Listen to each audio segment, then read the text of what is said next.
se yang tong puan karjulong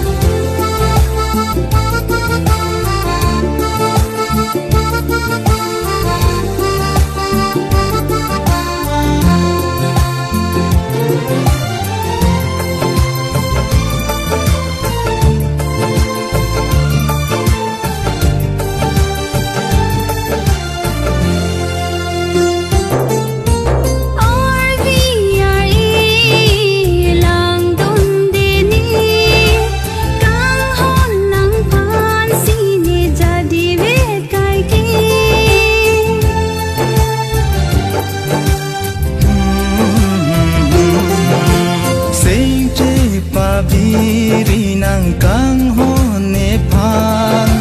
thir thi palam chak nang pilo nang phan ni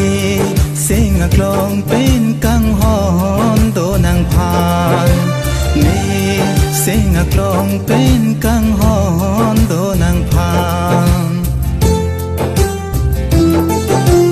nang kata priya se yang tong puan karjulong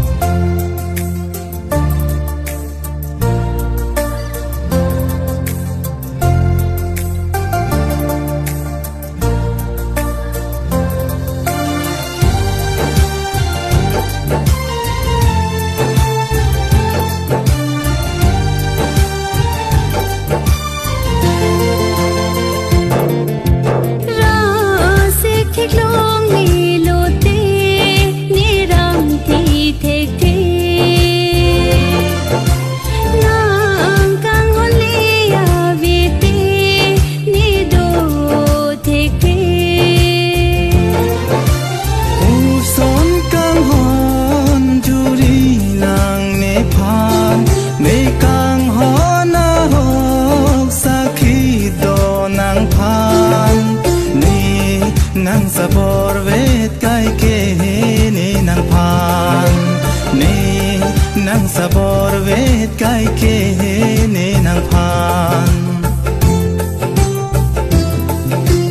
nang kata priya se yang tong puan karjulong